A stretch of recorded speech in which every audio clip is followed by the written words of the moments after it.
విజ్ఞాన కేంద్రంలో RMP PMP ఉమ్మడి సంఘాల వేదికలో పిఎంపి ఆర్ఎంపీల మీద దాడుల గురించి మాట్లాడడం జరిగింది. దానికి ముఖ్య అతిథిగా కోదరాం సార్ గారు, బ్రహ్మారెడ్డి గారు రావడం జరిగింది. ముఖ్యంగా ఏంటంటే ఈ రోజు మేము తెలంగాణ ఉద్యమకాల ఫోరం తరఫున సాంఘీభావం చేయడానికి వచ్చేయడం జరిగింది. కానీ ఈ రోజు అంటున్న ఏదైతే ఎంబీబీఎస్ డాక్టర్లు ఊర్లల్లో గవర్నమెంట్ డాక్టర్లు ఊర్లల్లో డ్యూటీ వేస్తే వారానికి ఒకసారి వస్తారు. ఈ రోజేమో ఆర్ఎంపీలు పిఎంపీలు చేయొద్దు, మాకు అన్యాయం జరుగుతుంది అంటారు. ఈ రోజు మీరు ప్రాక్టికల్ గా గవర్నమెంట్ ఇన్స్పెక్షన్ చేసి ఏదైతే గ్రామాలలో ఉన్న హాస్పిటల్లో మీరు చూడండి, డాక్టర్లు వారానికి ఒకసారి వస్తారు లేకపోతే లేదు. ఆ పరిస్థితుల్లో ఆ ఊరున్న ప్రజలు తెలంగాణ వస్తే ఏదో డెవలప్ అవుతుందంటే అక్కడ చూసే పరిస్థితి లేని విధంగా ఉంది. ఉన్న వాళ్ళనేమో మీరు చేయొద్దని అంటారు. మన 100-150 ఏళ్ళ చరిత్రతోని మనము ఆర్ఎంపీలు పిఎంపీలతోని మన గ్రామాలు ఉండడం జరిగింది. కానీ ఏదైతే రాజశేఖర రెడ్డి గారు ఏదైతే 2009లో పెట్టిరో ఆ ట్రైనింగ్ ఇచ్చి సర్టిఫికేట్ ఇవ్వాలి. కేసీఆర్ గారు కూడా తెలంగాణ ఉద్యమకారులకు కూడా ఆర్ఎంపీ పిఎంపీలకు ట్రైనింగ్ ఇచ్చి సర్టిఫికేట్ ఇచ్చి మీ అందరినీ చూసుకుంటా అన్నాడు. 10 సంవత్సరాలు అయిన తర్వాత ఈ రోజు ఆర్ఎంపీ పిఎంపీలను దాడులు చేయడము తెలంగాణ ఉద్యమకాల ఫోరం తరఫున ఖండిస్తున్నాం.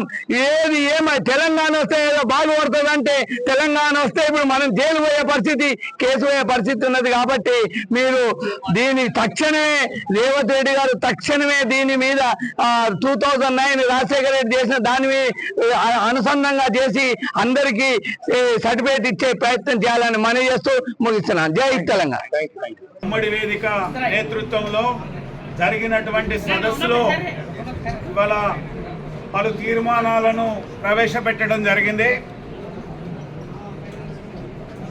గత ఉమ్మడి ఆంధ్రప్రదేశ్ ప్రభుత్వంలో 1273 జీవో ద్వారా 4,32,00,000 రూపాయలు మంజూరు చేసి 37 సెంటర్ల ద్వారా శిక్షణ ఇవ్వడం, 1 సంవత్సర కాలంలో తెలంగాణకు సంబంధించిన 12,900 మంది ఆర్ఎంపీ పిఎంపీలకు శిక్షణ పూర్తి కావడం జరిగింది.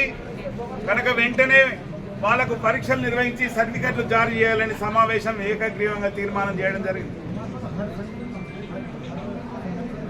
అదేవిధంగా ఆనాడు శిక్షణ మధ్యలకు ఆగిపోయి ఉన్నటువంటి వాళ్లను 25 సంవత్సరాలు రిడ్డ లేదని అండర్ ఏజ్ పేరు మీద డీడీలు కట్టినటువంటి వాళ్ళకు కూడా శిక్షణ ఆగిపోయింది. కనుక వారితో పాటు ఈనాటి వరకు 2008 నుండి 2009 శిక్షణ తరగతులు మొదలైనప్పటి నుంచి దరఖాస్తులు చేసుకున్నా ఈరోజు వైద్య వృత్తిలో కొనసాగుతున్న గ్రామీణ వైద్యులకు అందరికీ కూడా శిక్షణ ఇచ్చి సర్టిఫికెట్లు జారీ చేయాలని చెప్పి సమావేశం ఏకగ్రీవంగా తీర్మానం చేయడం జరిగింది.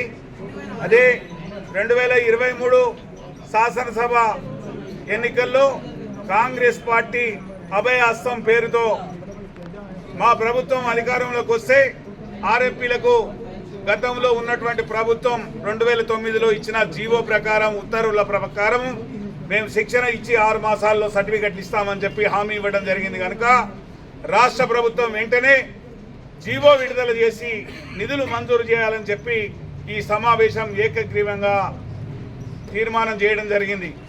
ఇవాళ పేద ప్రజలకు వైద్యం చేస్తూ కన్న తల్లిని ఉన్న ఊరుని ఇడిచిపెట్టి గిరిజన ప్రాంతాలు, మురికివాడలు, కార్మిక వాడలు, పేదలు నివసించే వాడల్లో ఉంటున్నటువంటి గ్రామీణ వైద్యులపై జరుగుతున్నటువంటి టీఎస్ఎంసీ దాడులను నిలిపివేయాలని చెప్పి సమావేశం కోరుతూ వారిపై ఎఫ్ఐఆర్ ఇష్యూ చేసిన ఈ కేసులు పెట్టిన అన్నింటినీ కూడా ఉపసంహరించుకోవాలని చెప్పి సమావేశం తీర్మానం చేయడం జరిగింది, ప్రభుత్వానికి కోరడం జరిగింది. అదేవిధంగా ఎన్నో తరాలుగా ధనవంతరి వారసులుగా పేద ప్రజల్లో ఉంటూ ఏమిచ్చినా ఇవ్వకున్నా ప్రజల మన్ననలు పొందుతూ జీవిస్తున్న మనం వాళ్ళ దాడులకు భయపడి వెరవకూడదు. కానీ మన పరిధిలో వైద్యం చేస్తూ ప్రాథమిక స్థాయిలో పేద ప్రజలకు వైద్యాన్ని అందించాలని చెప్పి సమావేశం ఏకగ్రీవంగా తీర్మానం చేయడం జరిగింది. ఈ అన్ని జిల్లాలకు సంబంధించిన అన్ని సంఘాలకు సంబంధించినటువంటి నాయకులందరూ కూడా రావడం జరిగింది. వాళ్ళందరితో మొదటి సెషన్ జరిగింది. దీనికి ప్రొఫెసర్ కోదండరామ్ గారు, డాక్టర్ బ్రహ్మారెడ్డి గారు, తెలంగాణ పట్టణ గ్రామీణ వైద్యుల ఐక్యవేదిక రాష్ట్ర అధ్యక్షుడిని బాలబ్రహ్మచారి నా పేరు.